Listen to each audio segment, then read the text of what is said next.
Good morning. I am so excited to be interviewing some of our awesome coaches and members of the EPiC Career Network. And so I thought, who better to kick off the initial profiles than Katie Grimm, one of our esteemed coaches, I'll say, because the other coaches actually have like coaching certification. I'm just, making it up as I go. So I'm glad I could find people with like real credentials that were like, yeah, let's do it. So it is actually Saturday and it's like very early in the morning here, but we are trudging through. I know Katie's like, how many cups of coffee like have you had already?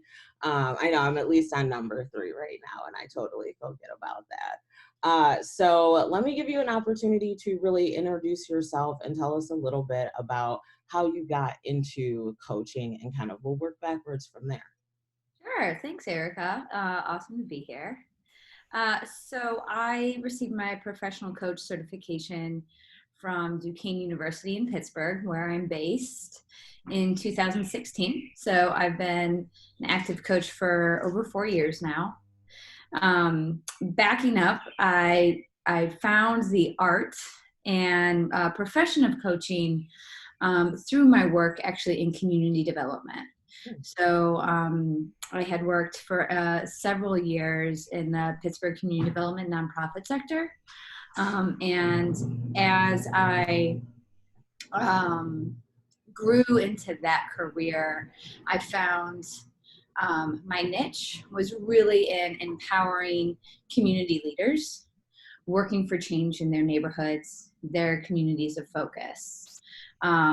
So I, started doing more leadership development curriculum, facilitation of programs in that regard.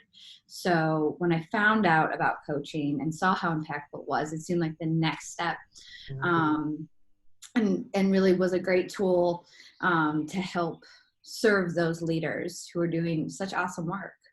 And then as I got my certification, I expanded that scope to work with a variety of people, from early career professionals to people who are trying to do the work-life balance, and have really found a great way to kind of expand my practice into not just serving community-based practitioners, but folks from a variety of backgrounds and careers. Oh, wow. I would have never sort of made that connection, but when you say it out loud, it makes complete sense, because community organizers, and other folks that are kind of in that space working for very like direct impact and change kind of get to you easily and quickly sort of give it all out. And then you Yeah. have a hard time sort of figuring out how to really refill your cup and replenish yourself in order to keep doing that work. And that's what drives a lot of people out of those areas, because they're burnt out and they don't know how to sort of not be burnt out, and what the process looks like to continue to do the work and have some way to kind of fulfill themselves and also some of their other needs. Right. You hit the nail on the head. And so how do we help folks find that balance and, stay true to who they are while achieving, their goals and outcomes in life, both personally and professionally. And that's certainly so transferable to anyone. You don't have to be, on the front lines doing direct community service work to really wear your heart on your sleeve, give your all to your company, your organization, your side hustle, and also experience that burnout. And you can still be a huge empath and still suffer from some of the emotional drainage that can happen when you're invested so much into your work. So I found it to really be a seamless way to expand my practice. Yeah, definitely. So one of the things that I have heard a lot of people say about coaching, regardless of kind of the context, is they're like, it's very scary because I'm supposed to have like this big transformational change, and I should be looking for like a big transformation in my life to happen because of coaching or after coaching or through the process. And can you kind of talk about like that myth and how that can really kind of stop people just generally? Like, tell us a little bit about that. Sure. So transformational change is definitely part of it. And look, it's going to happen one way or not in all of our lives, coaching or not. Like, to buckle up because you're in for some transformation. It's the human experience. Um, but the first thing I would say is just like back it up. And the best thing you can do is learn to live more in the present moment. So whether you ascribe to practices of mindfulness or meditation, or you're just looking for some practical ways to kind of ground yourself in the here and now, that's really a great first step. So you're not forecasting what your life looks like in 5, 10, 20 years. You're really focused about what can I do now to start making incremental adjustments, improvements, change, reflection, action steps in my life to get where I want to be. So that is really what coaching is about. If I could use one word, it's about now. So coaches don't necessarily reflect on past experiences and situations that brought you here, and we're not going to be focused on again the rest of your timeline. We're really focused on serving you in the here and now. So when it comes to that transformational change, I would say hold the bar high for yourself, but know that we all have a starting place. Well, and I think that that's really a good recommendation in terms of thinking about where you're starting at and recognizing that to say I'm starting somewhere and that I want to do something is a part of that transformational change. Like, transformational change isn't something that happens overnight. You get to like click the switch and you're like, all right, now I'm the best person I've ever planned on being. Like, it is composed of lots of smaller steps and changes and decisions. And so it's then after you sort of done all of the little teeny things, you can then look at the situation and say, oh, wow, I was there and now I'm here. Right. And that's pretty amazing because I didn't know how I was going to get to here. And now I am. Right. It can be overwhelming, and no one is immune to that. That's just natural. If you want to pivot your career, totally change industries, if you want to become an entrepreneur and start your own business, if you want to go back to school, if you want to move across the country and start a new job and a new location, all of that seems very daunting. So a great question is, what can you do tomorrow? What are 5 things you can do by the end of this month? And it really helps us compartmentalize, get into more of a task orientation, and break it down so it feels manageable and we're making progress. We're feeling good about ourselves. We're feeling accomplished. And we can shed some of that anxiety that comes with feeling overwhelmed. Absolutely. It was interesting because I was talking to a coaching client probably last month, and they were looking at relocating for a job from Baltimore to New Orleans.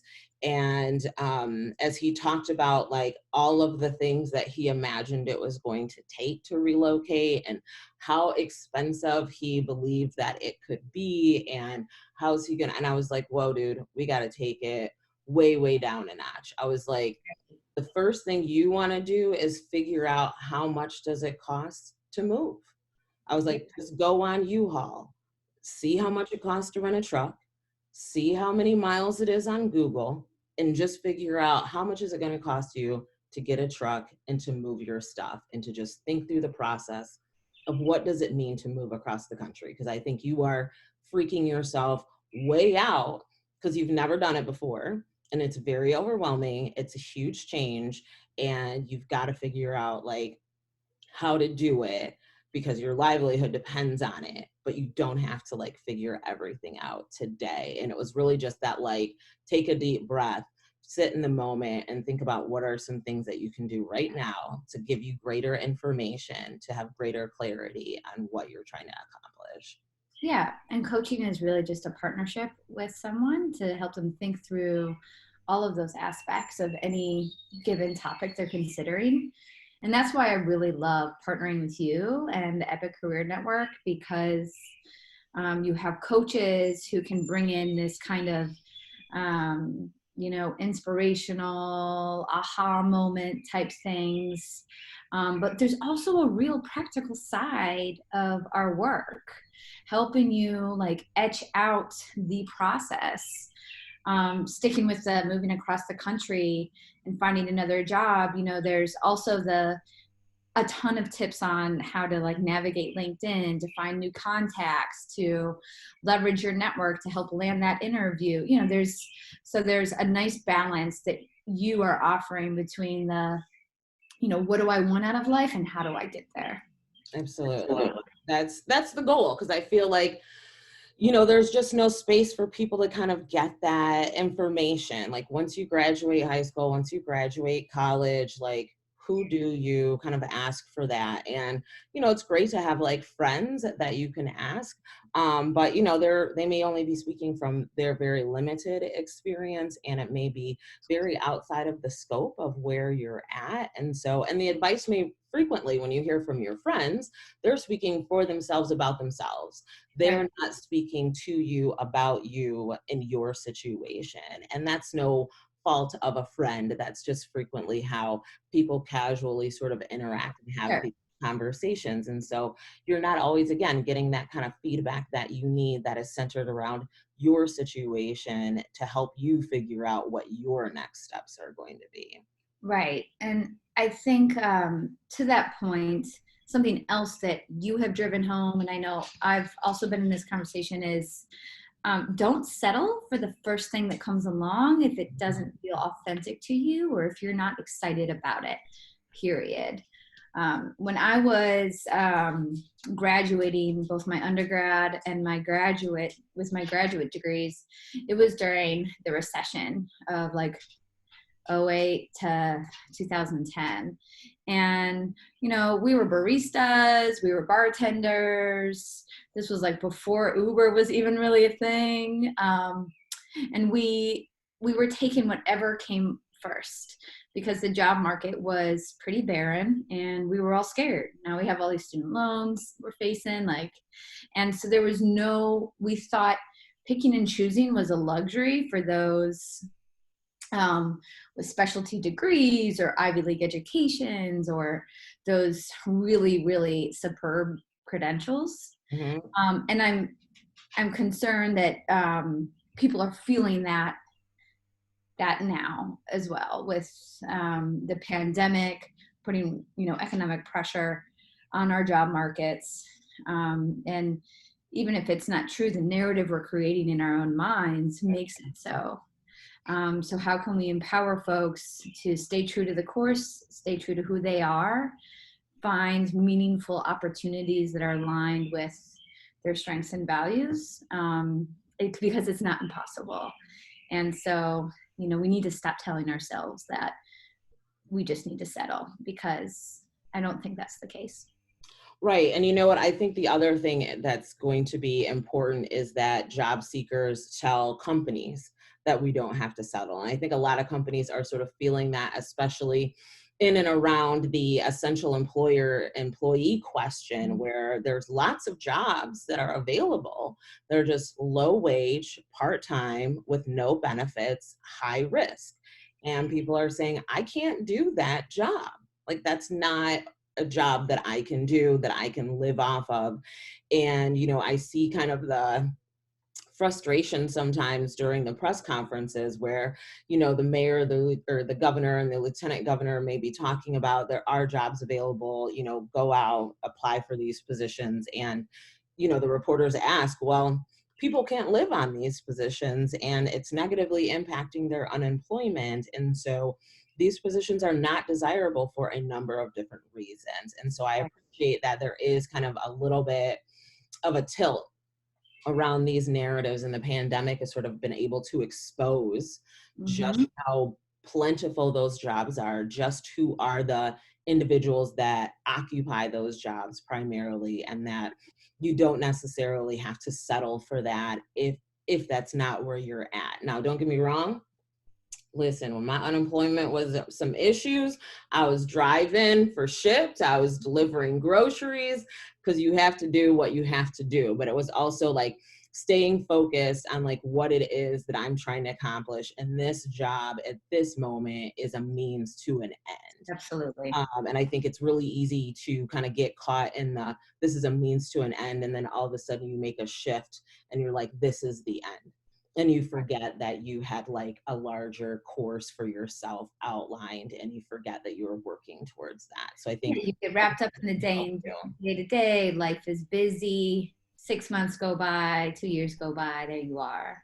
exactly. And I Absolutely. think coaching can help you kind of stay focused on like what that plan looks like, and like some level of accountability for a lot of people as well, in terms of I said I was going to do this. Another person is expecting that I'm going to come through with something. So I got to do something. Yeah. Right. Like, oh shit, I got to talk to Erica tomorrow. I better like get on it. Yeah. So tell me, what was one of your most significant coaching experience, whether it was for yourself or whether it was something that you saw come out in a client that you worked with?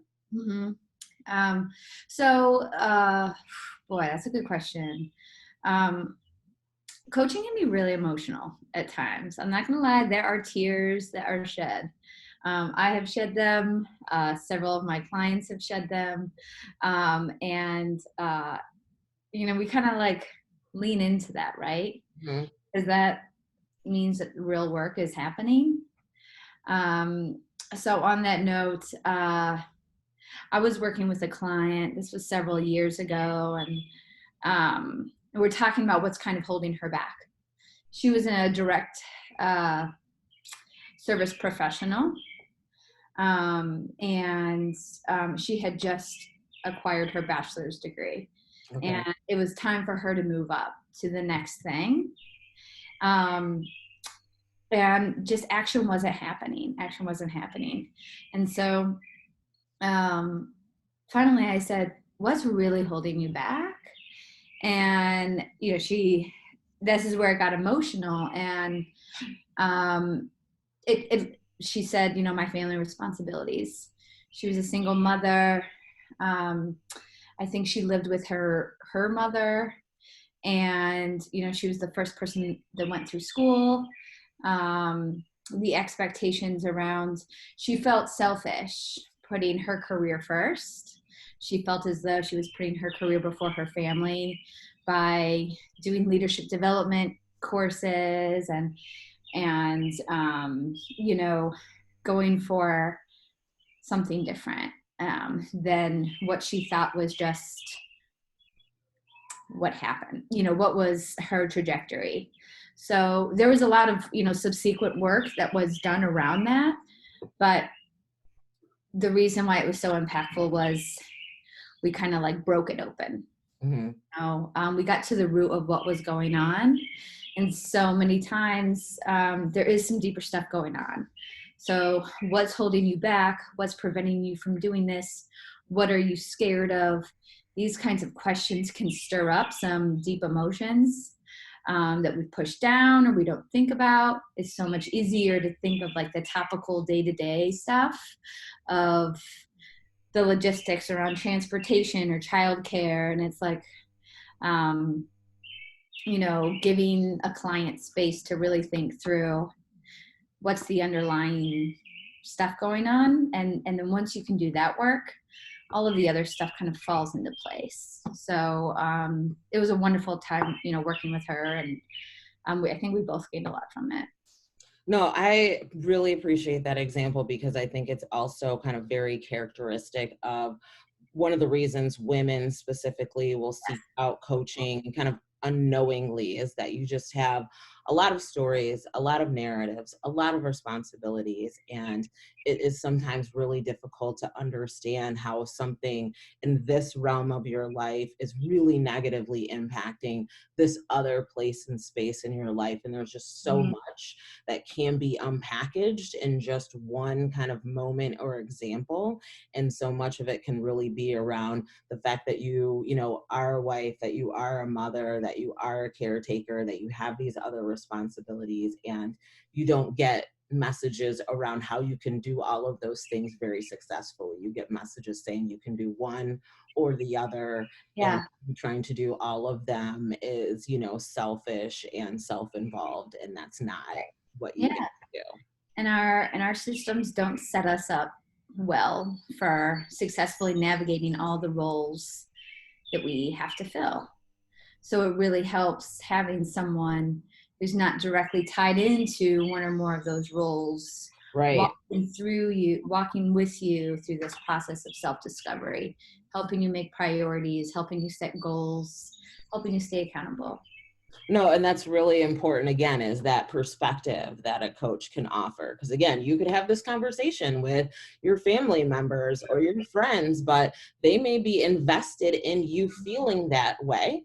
And again, may not be knowingly realizing that they're repositioning and like confirming for you why it is like these negative feelings or this narrative that you're telling yourself, and helping confirm and cement for you that that is in fact true, and that's how the reality has to be. And it's really challenging to kind of like parse that out, right? Because you're like, this person, you know, they care about me or whatever.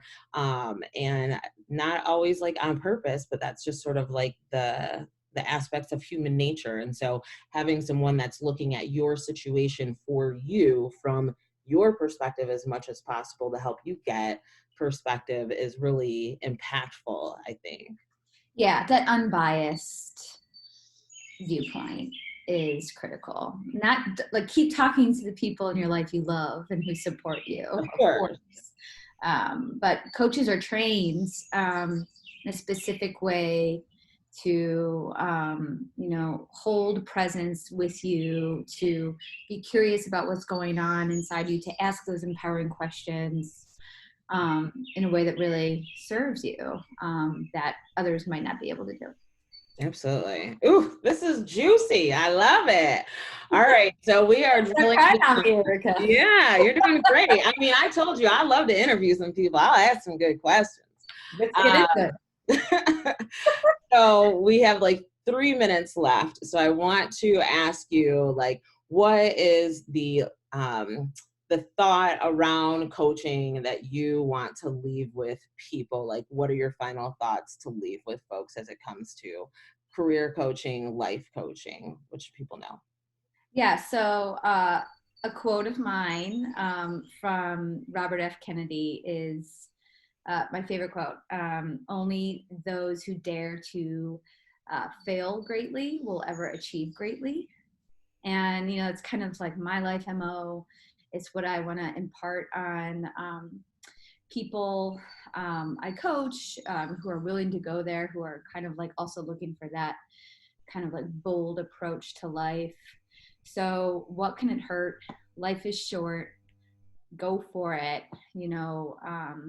Just walking on that journey together, discovering what it is you want out of life, and creating a plan to get you there.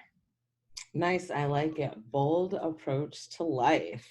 Yeah. Okay. Well, thank you so much, Katie. This has been great. I really appreciate your time.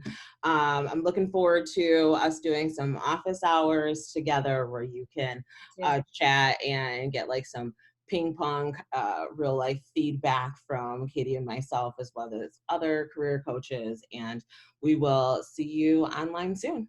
All All right. right. Thanks, Erica. Thanks. Take care. Bye. Bye. Welcome. I am Dr. Erica Pryor, the founder of EPiC Career Network, and I'm really excited to be kicking off our profile interviews and who, of course, to bring to the limelight first. Then